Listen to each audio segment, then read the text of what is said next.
Hoje nós temos convidadas aqui no estúdio. Eu queria agradecer a presença da Elaine Mendonça, ela que é cientista social e educadora social do Fórum SWAP. Bem-vinda mais uma vez, viu, Elaine? Obrigada, Manina. Deixa eu ver aqui como é que está a situação dos microfones. Agora, Elaine, bom dia. Bom dia, Manina. Bom dia a todos que estão ouvindo. Sempre um prazer estar aqui. Agora presencialmente, né? Depois de tantos anos. Estou muito feliz. Olha, gente, a próxima que eu vou fazer as boas-vindas, ela esteve assim rapidinho na última apresentação do Fórum SWAP, né, que no mês passado. Eu abracei carinhosamente assim, mas só que eu não prestei atenção num detalhe maravilhoso. Ela está grávida, ela está com 7 meses e aí não tinha assim, né, tido a oportunidade de parar, de olhar a criatura. Então, olha, Luísa, primeiramente, parabenizar por esse momento tão especial na tua vida. Você que dedica, né, o seu tempo, a sua crença, o seu espaço, a sua profissão na defesa de tantas pessoas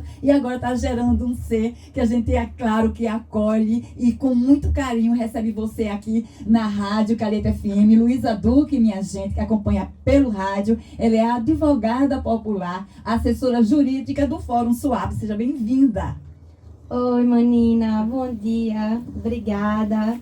Estamos aqui, eu e a bebezinha, muito felizes de estarmos aqui.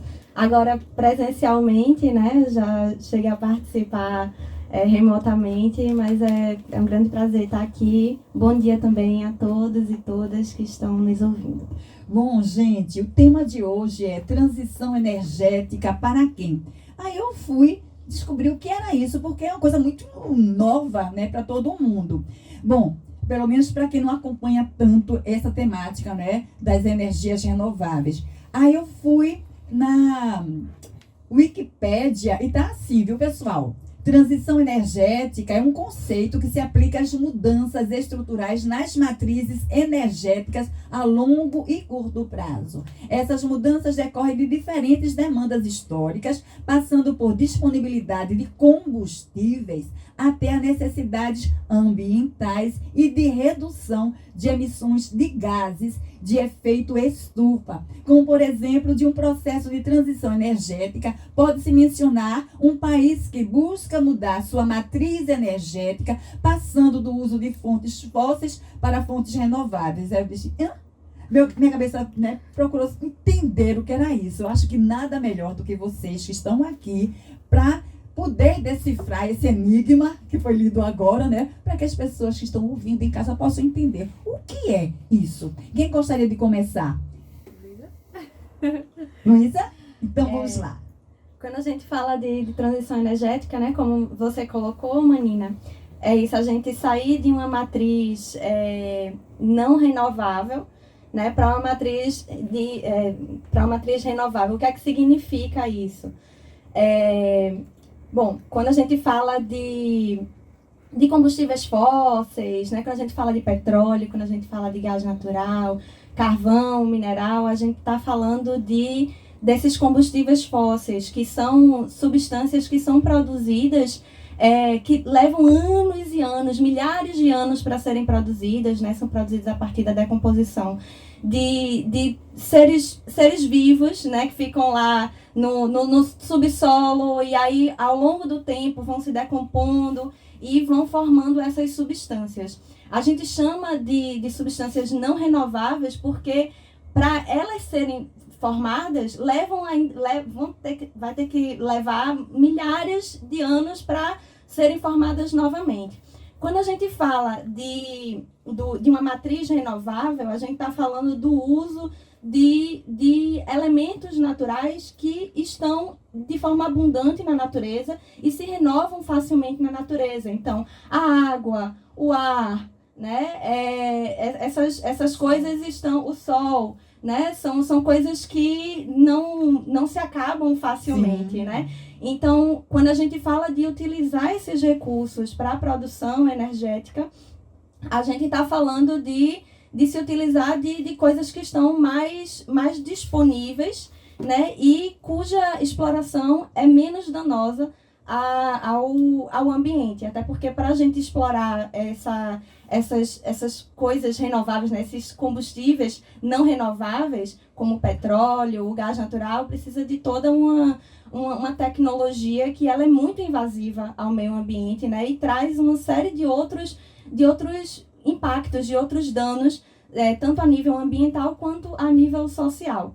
Então, além disso, o que se tem falado muito, o que se tem dado destaque muito hoje é que a queima desses combustíveis traz muitos outros malefícios, né, para a natureza, como a emissão de gases que fazem mal, gases poluentes, gases que fazem mal à atmosfera, né, que ocasionam o que a gente tem chamado de efeito estufa, que é esse efeito de tornar a Terra cada vez mais quente, né, e isso quebra todo o equilíbrio natural, que faz com que a gente consiga viver em harmonia, consiga respirar bem, consiga viver bem, consiga beber água, né? Consiga encontrar água nos rios, enfim. Então, você, quando estava falando, acho que o pessoal de casa, principalmente do Cabo de São Agostinho e de Ipojuca, deve ter já se identificado com a luta e com a causa, né? Dos gases poluentes, dos maus cheiros, né? De toda essa estrutura que chegou aqui num desenvolvimento dito, na verdade, econômico e não sustentável. Eu queria que a Elaine, que também, enquanto educadora popular e também integrante do fórum, ela está com uma camisa muito linda aqui, minha gente, e foi de um encontro. Eu queria que você falasse um pouco, né, sobre esse encontro, a importância dele, Elaine. Sim, foi um seminário chamado Transição ou Transação Energética. Aconteceu em abril, no início de abril, agora desse ano, no Ceará. Foi uma discussão para discutir justamente qual é o lugar que a tão chamada transição energética tem, sobretudo no nosso país, né? E aí a conversa é muito é uma transição energética ou é uma transação? Né? Tem a ver muito mais com dinheiro, tem a ver muito mais com interesses econômicos, né? Porque transição energética, ela não é apenas necessariamente de uma fonte não renovável para uma fonte renovável. Essa é uma discussão atual, né, agora, justamente porque a gente está passando por um período de emergência climática. A gente está passando, não, estamos num momento de emergência climática. Elaine, esses gases, né, esse efeito estufa, vocês também consideram, aí Luísa pode contribuir, sim, com esse processo mesmo dessa emissão de gases e que o mundo está começando a refletir, ou algumas partes mais que estão sendo pressionadas? Elaine, continua e Luísa coloca. Parte dos efeitos que a gente tem falado das mudanças climáticas, uma delas é o aquecimento do planeta, né? Então, e aí Luísa pode me ajudar nessa explicação. E aí, como a gente tem pensado, uma das causas para o aquecimento do planeta é tanto a emissão de gases que provocam, né, que o efeito estufa, ou que eu acho que é mais ou menos essa perspectiva, e também o desmatamento. Eu acho que são as duas principais causas, se eu não me engano. E aí, esses gases, eles são emitidos, sobretudo, pela indústria e a partir dessa exploração do petróleo e gás, dos combustíveis fósseis. Não sei se eu consigo explicar tudo dessa forma, se quiseres complementar. E aí a gente vem, essa discussão, por exemplo, das mudanças climáticas, ela está muito dentro dessa ideia de que o planeta está aquecendo. Sim. E que a gente precisa conter esse aquecimento a partir da diminuição, da redução da emissão de combustíveis, da emissão de gases poluentes, né? Desses gases que a gente está falando de descarbonização, que é diminuir a produção de gás carbônico, da queima de combustíveis fósseis. Isso está totalmente ligado com a questão do petróleo, é isso? Totalmente. E do desmatamento. E do desmatamento. Então, essa descarbonização, ela precisa passar, para isso acontecer, ela precisa passar por uma drástica redução na emissão, na queima de combustíveis fósseis e também uma drástica diminuição nos processos de desmatamento. Elaine. E aí, quando a gente está falando, então, desse processo das mudanças climáticas, sim, isso vem para centros das discussões globais. Então, por isso que é importante, a gente está falando agora do cenário do cabo, né? Você já falou de que isso tem a ver com o swap, com a refinaria, com o cabo, com o Ipojuca, mas é também entender que tem um processo que às vezes que a gente não percebe, que ele é global, que são das discussões dos grandes países, das grandes economias, que na medida que as mudanças climáticas, né, que essa emergência global começou a se tornar algo em discussão, que não dava mais para fugir, de que o planeta estava aquecendo, estava aumentando, né, em mais de um grau. Então eles começam a discutir isso dentro dos grandes fóruns, das grandes discussões que a gente chama de multilaterais, de países, de economias. E aí eu acho que mais ou menos no Acordo de Paris, ali em 2015, que se coloca a transição energética como esse lugar para pensar ou para combater, né, como uma solução para esse aquecimento e essa emissão dos gases, né? Que põe em risco a sobrevivência do ser humano, né? Exatamente. Do ser vivente, tanto plantas, animais e nós, humanoides, nesse planeta, né? Exatamente. E aí vai dizer, a gente precisa parar de investir nos combustíveis fósseis, que está tendo essa emissão de gases e que está aumentando, está aquecendo o planeta. E a gente precisa agora investir em outro tipo de matriz energética, que são de fontes renováveis e que a gente chama de fontes limpas, que não geram justamente essa emissão dos gases de efeito estufa. Então, a gente vai daí combater esse aquecimento do planeta. Então, a discussão vai nessa linha, só que não é necessariamente isso, porque o que está governando, na verdade, são muito mais interesses econômicos. E aí que entra, né, que a gente vem discutir, justamente as contradições que a transição energética vem, né? Então, a gente precisa, de fato, fazer uma transição para um modelo que seja muito mais limpo, que realmente utilize fontes que são renováveis, que não vão se acabar. Porque, por exemplo, os combustíveis fósseis, ele tem um limite, ele é finito. Então, a tendência é uma hora acabar. E aí a gente vai ficar sem uma fonte energética, sem uma fonte... Não, a gente precisa ter essa fonte energética. Então, ela é muito mais interessante se ela for vir de um lugar renovado, de um lugar que tem como a gente manter esse abastecimento e que seja em melhores condições, que não haja uma emissão de gases. Só que isso está sendo feito digamos que com um custo muito alto. E esse custo alto é, sobretudo, para as populações, para as comunidades, para o planeta, né? Existe um custo que não está sendo colocado, que não está sendo somado, porque normalmente a gente está olhando apenas para a energia em si, né? E não necessariamente para onde está sendo colocado os territórios do chão. E aí nesse seminário que transição ou transação energética... Foi quando isso?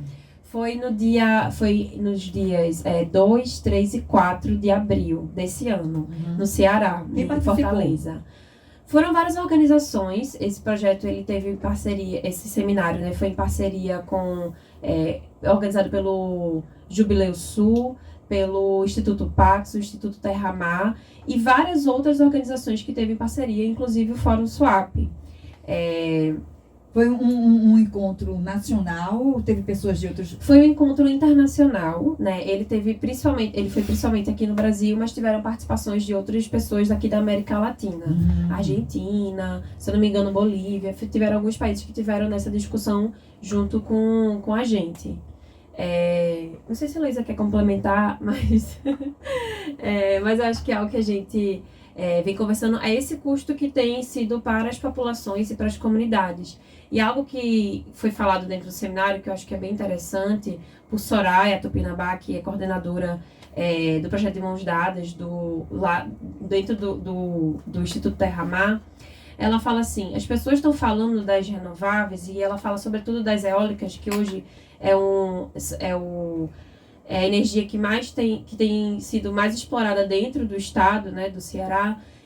Como se fosse as usinas eólicas, elas fossem no ar. E não que ela vai ser colocada no chão, né?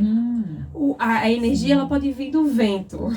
Ó, o pessoal de Mas- casa que está ouvindo a gente, é assim, vocês devem ter visto na televisão, é como assim, é um grande ventiladorzão, né? Que fica girando e captando. E realmente Sim. é grandão mesmo. Então, o pedaço de terra que vai ter que ocupar também é grande. Exatamente, são turbinas, né, Tem eólicas, turbinas. que é essa grande,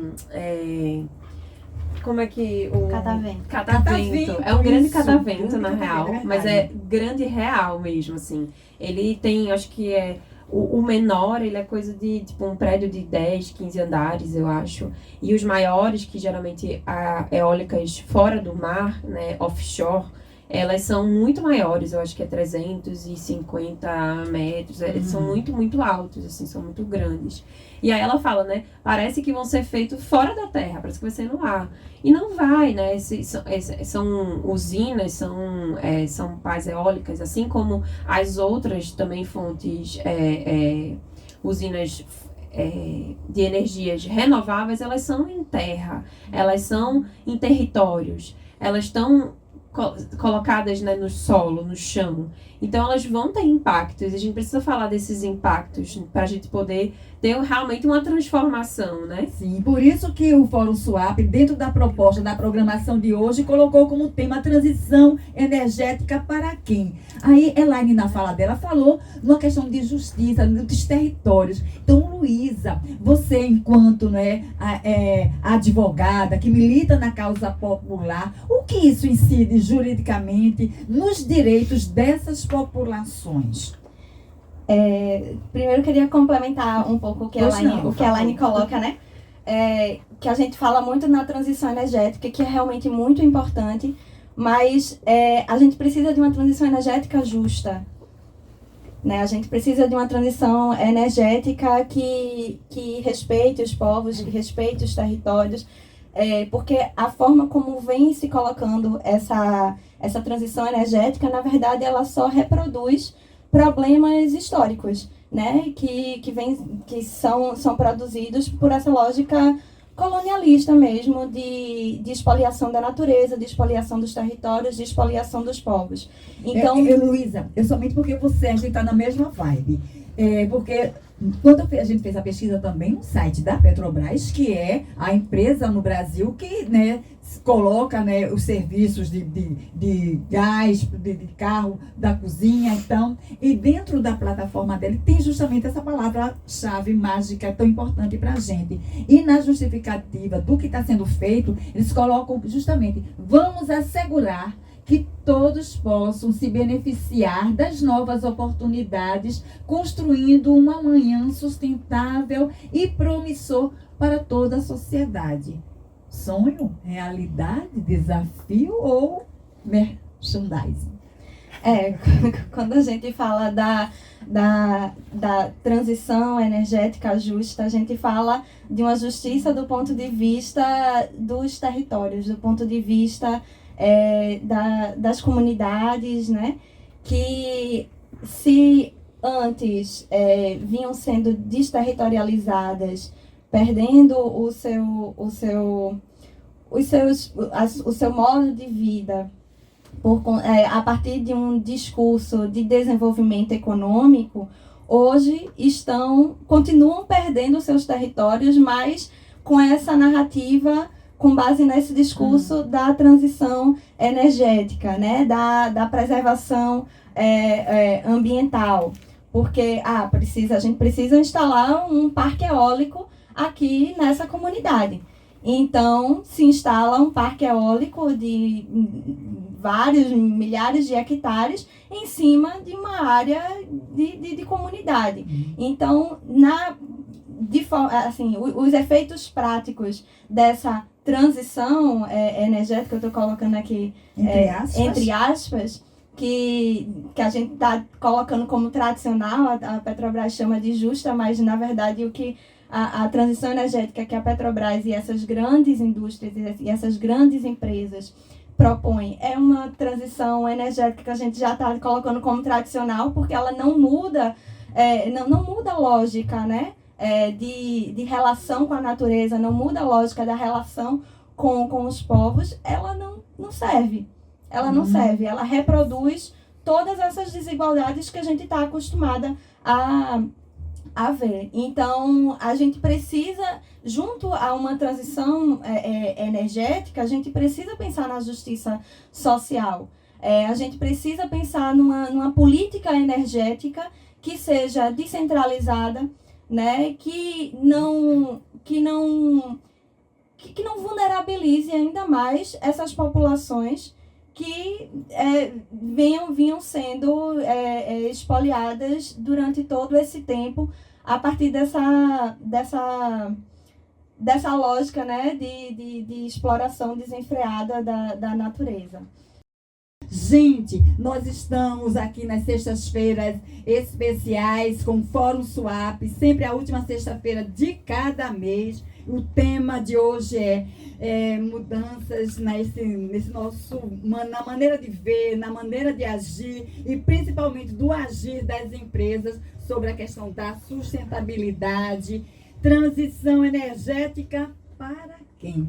E aí foi feito uns estudos de caso que foi coordenado pelo Fórum SWAP.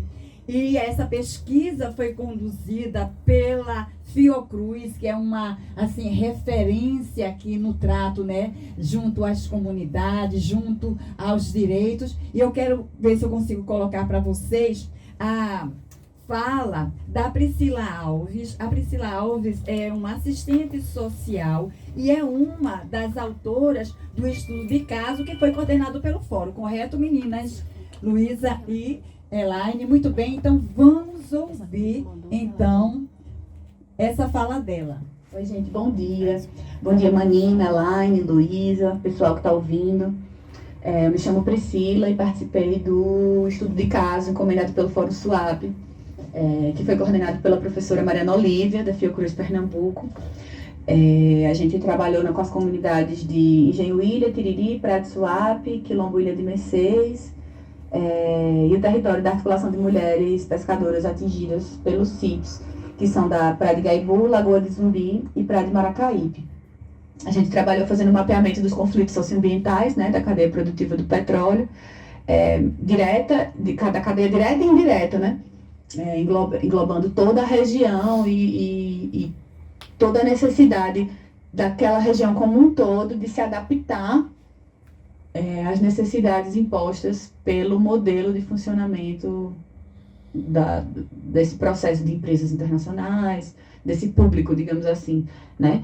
Tentando ser bem resumida, que é uma pauta muito difícil de ser sintética, mas eu acho que o principal, assim, o ponto mais crítico é a apropriação privada do bem comum, né? Então, entendendo que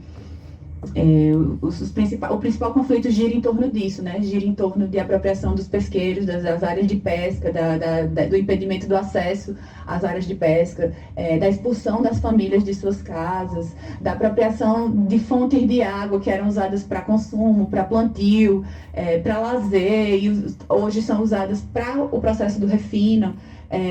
As praias que eram usadas para pesca, para a vida como um todo. Enfim, a gente identificou o território como utilizado para muito além, né, de uma atividade econômica, com reprodução cultural, espiritual, como um todo, e que tudo vai sendo inviabilizado e impedido para dar lugar a um projeto econômico, né, de soberania energética, né, o discurso da soberania energética, do petróleo e tudo mais,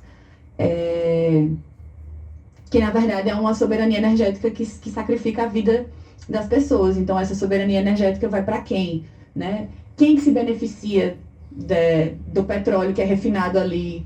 Quem que se beneficia da gasolina que abaixa quando a gente tem esse tipo de empresa funcionando ali naqueles territórios? As comunidades não são, né? Então a gente entende que é um projeto que é um reforço colonial, né? Que está ali sendo um projeto de colonos para colonos. E em parceria com colonizadores, né, até hoje, que é financiado pela Europa, pela União Europeia como um todo, né, enfim. Então é isso, assim, a gente, dentro dos principais conflitos, de privatização da água, contaminação, né, dos ambientes aquáticos, vazamento de óleo, privatização das praias, das áreas de pesca, de convivência das comunidades, expulsão das famílias de seus territórios. Tudo isso com o discurso de que alguém em algum lugar do Brasil vai conseguir andar com a gasolina um pouco mais baixa, né? E a gente entende que esse projeto de soberania energética do Brasil, que sacrifica a vida das pessoas, não é o projeto que a gente acredita, não é o projeto que a gente quer.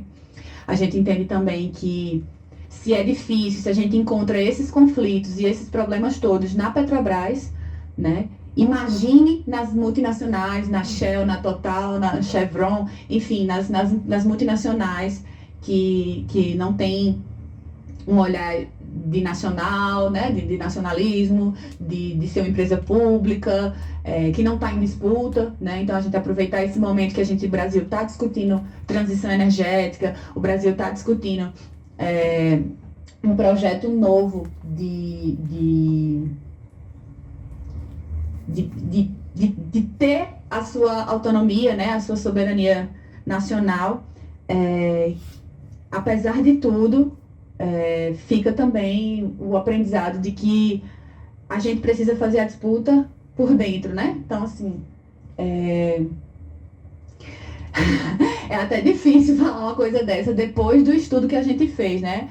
Mas, assim, olhando a experiência dos outros estados, né? Foram 3 estados, Rio de Janeiro, Ceará e Pernambuco, que lidam com empresas privadas, multinacionais, e olhando a relação com uma empresa nacional, estatal, que tem um projeto de transição energética em disputa, que está querendo investir em energias limpas, digamos assim, entre aspas, né? A gente consegue pensar que a necessidade da gente estar fazendo esse enfrentamento de dizer, olha, essa energia a gente não quer. A gente não quer carvão, a gente não quer petróleo, isso aqui mata, por isso, por isso, por isso. Mas a gente também não quer uma energia limpa que continue matando as pessoas. E a gente não quer que o nosso bem comum vá para alimentar gringo, entende? Então, é isso, assim. Eu acho que pensar a transição energética, olhando para o que acontece na região de Suape, ter um entendimento muito, muito evidente, muito forte, de que o petróleo em si, né, a coisa do petróleo em si, propriamente dito, é o de menos. É o modelo de funcionamento, assim, colonial, de sugar o território, de sugar a terra, de sugar a natureza, de sugar a água, de sugar o bem comum, para levar para outros, tirar de quem sempre cuidou e de quem sempre protegeu e daquilo que só existe hoje ainda por causa deles, tirar dali para levar para outro lugar. Então, essa é a grande centralidade do processo. Então, assim, a gente tem defendido as consultas prévias, livres e informadas, para que as comunidades tenham autonomia para decidir o que querem e o que não querem. E acho que é isso, assim. Então, pois é, gente do céu, né? A gente ouviu essa fala da Priscila Alves, esse estudo de caso que foi aqui pelo Fórum Suape, intitulado Conflitos Socioambientais Provocados por Empreendimentos da Cadeia Produtiva do Petróleo no Complexo Industrial Portuário de Suape. Estudo de caso, Cabo de Santo Agostinho e Pojuca, Pernambuco. Minha cabeça quase que cai aqui, porque eu balançava sempre concordando com tudo que ela estava dizendo. Luísa, eu quero que você comente, né, a importância desse estudo e a verdade que é dita a partir de um outro olhar, do olhar de quem está na comunidade, né, sofrendo com todas essas situações. Luísa.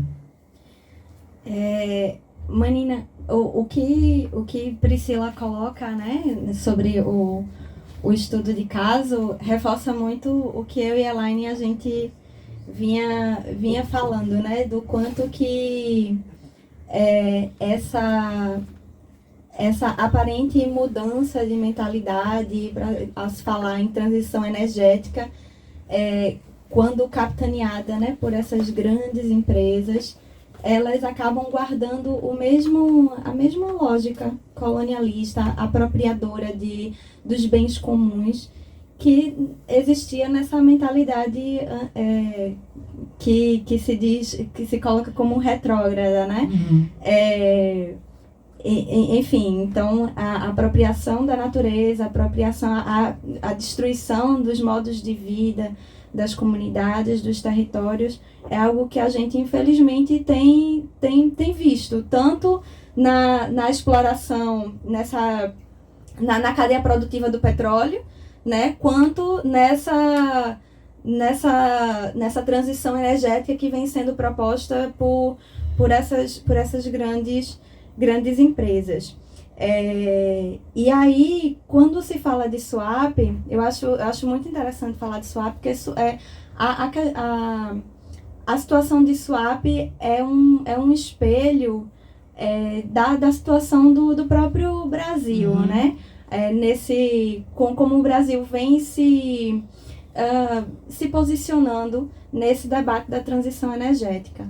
Ao passo em que se fala tanto da transição energética, que se justifica, inclusive, a retirada de comunidades, a privatização de bens comuns para a instalação de parques eólicos, de áreas de preservação, ao mesmo tempo em que se mudança usa do curso de rios, isso, né? Se usa esse discurso para legitimar essas práticas, se continua investindo na exploração do petróleo, né? Então, que é o grande...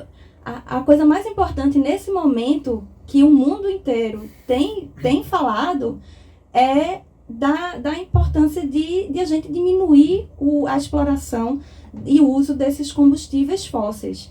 Então, é a coisa mais importante, né? Não é nem necessariamente a gente mudar a matriz elétrica do nosso país, que sempre, eu estava até aqui comentando com a Elaine, que sempre foi renovável, né? A matriz elétrica do Brasil sempre foi fundada no uso, na produção de energia a partir de recursos renováveis, como as hidrelétricas, né? No caso, a água.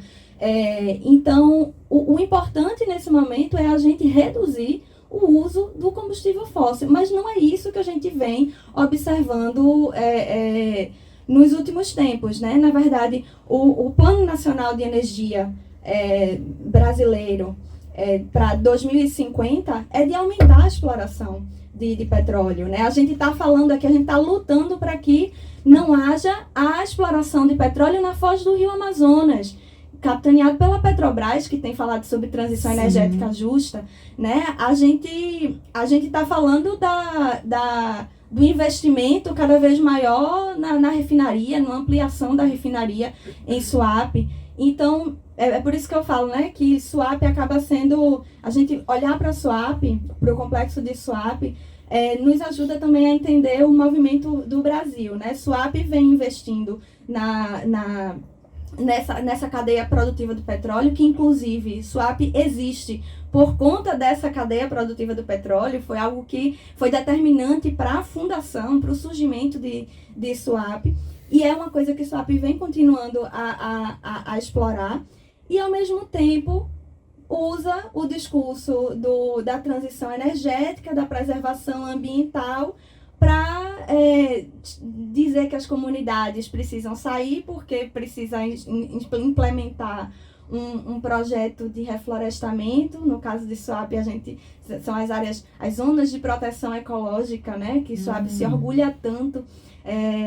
Internacionalmente, inclusive, Isso. ele recebe prêmios, mas a realidade, não é? Exatamente, só que essas áreas de preservação, elas estão sendo implementadas em cima de comunidades. Então, que transição energética é essa, né? Comunidades que inclusive, foram que garantiram a preservação desse lugar. Exatamente. Quem sempre trouxe esse discurso da preservação do meio ambiente, da preservação dos rios, da preservação do solo, do ar, das matas, eram as comunidades. E hoje elas estão sendo criminalizadas, elas estão sendo apontadas como agentes de degradação ambiental para legitimar essa outra ofensiva, essa mais nova ofensiva, revestida de um manto verde, né, que no final das contas quer o de sempre, que é se apropriar de território, se apropriar da natureza. Olha, gente, 8h48, falta pouquinho tempo para a gente terminar, e nesses momentos finais, eu queria que a Elaine falasse, né, o que é que o Fórum SWAP, né, tem feito junto, né, às comunidades. E, Luísa, eu queria, assim, no campo jurídico, mais uma luta travada também pelo Fórum. Elaine, primeiro. Sim, com certeza. Eu acho que esse primeiro na discussão, eu acho que esse é um tema, um debate, que ele não é necessariamente novo dentro desses que eu mencionei dos fóruns mundiais, do Brasil, multilateral, entre as economias, mas eu acho que é algo que tem sido relativamente novo para as comunidades.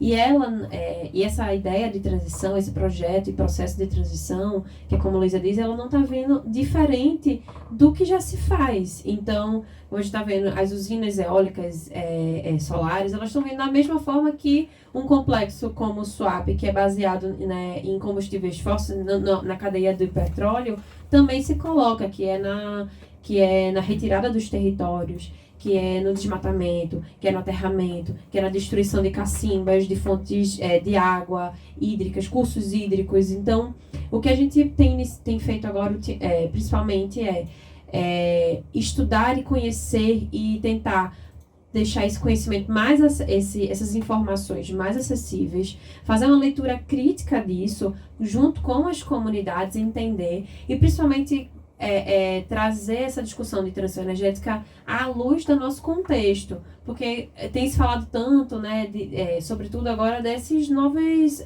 empreendimentos, que são as torres eólicas, as placas solares, e nos lugares que têm sido instalados, e aí a pessoa pensa, tá, e SWAP, tá onde nesse contexto?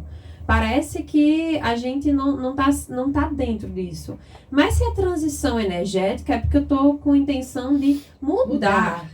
Transição. Mas aí, Luísa deixa muito claro, não está se mudando. No novo PAC, agora, em relação aos investimentos para a soberania energética que tem se colocado, 62% é investido em combustíveis fósseis.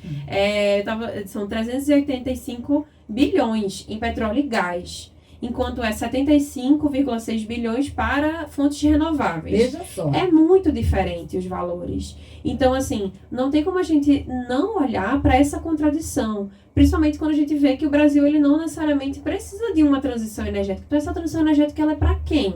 Se não é necessariamente para o Brasil, porque já temos nossa matriz energética e, sobretudo, nossa matriz elétrica baseada em fontes renováveis. Então, é para quem essa transição?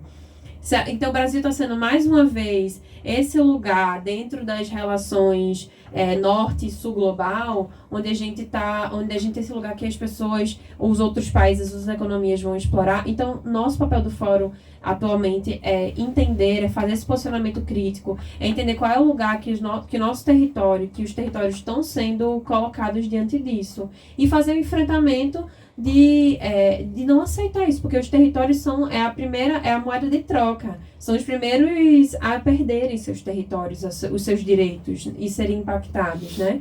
E aí, para algo que nem vai voltar necessariamente para a gente, né? Então, acho que esse é o principal ponto que a gente tem avançado ultimamente. Luísa. Do ponto de vista jurídico, Manina, o fórum, né, tem atuado no sentido de garantir, por exemplo, o mangue, a existência do mangue, que a gente sabe que vem sendo degradado de forma galopante pelo complexo de SWAP. A gente tem muito mais de 1.000 hectares de mangue já suprimidos pelas obras, pela instalação de indústrias no complexo de SWAP. E o mangue, a gente sabe também que é um dos grandes, uma das florestas, né, mais importantes quando a gente fala de preservação da atmosfera, de combate ao efeito estufa, porque a árvore do mangue tem uma propriedade de captação maior de carbono, enfim, e é é um ecossistema, né? Os manguezais são um ecossistema que são imprescindíveis para o equilíbrio como um todo do meio ambiente. Então, a gente tem travado uma luta muito grande, né, junto às comunidades, pela preservação do mangue. Então, a gente tem, por exemplo, a gente entrou com uma ação civil pública contra a SUAP e contra a CPRH no ano de 2021 para assegurar a abertura do rio Tatuoca, que é um rio que é muito importante para a comunidade quilombola de Ilha de Mercês e é um rio fundamental para todo aquele manguezal, para todo aquele estuário, né, do rio Maçangana, enfim, que existe ali naquela região e que estava morrendo, porque você barra um rio, você mata um mangue. Então, essa luta pela preservação do mangue é uma luta pelo clima também, né? É uma luta que se insere nessa luta mais global de preservação do mundo. E enfim, além disso, a gente tem outras frentes, né? Sempre que a gente sabe que SUAP pretende instalar uma termoelétrica, como por exemplo, recentemente tentou se instalar, né, trazer algumas termoelétricas para a área do complexo. Isso foi objeto de denúncia nossa no Ministério Público Federal, porque a gente entende que num momento atual, global, não cabe a instalação de mais 2, 3 termoelétricas, né? E ainda mais numa área de mata, numa área de mangue. Então, na nossa atuação jurídica enquanto fórum tem sido muito nesse sentido. Bom, minha gente, nós estamos chegando já ao final da programação do Rádio Mulher, nas sextas especiais Fórum SUAP, Espaço Socioambiental. Agradecer a você que acompanhou a gente pelo Face e pelo Instagram do Centro e que também acompanhou pelo Instagram do Fórum. Esse programa fica gravado e a gente recomenda. Assistam, reflitam, compartilhem. Muito obrigada. Continue agora na programação da Calheta FM, do Show da Manhã. Beijos carinhosos. Até a próxima sexta-feira, com o Fórum SUAP no mês de Julho. Julho? Nossa, é verdade, julho. Beijos, minha gente.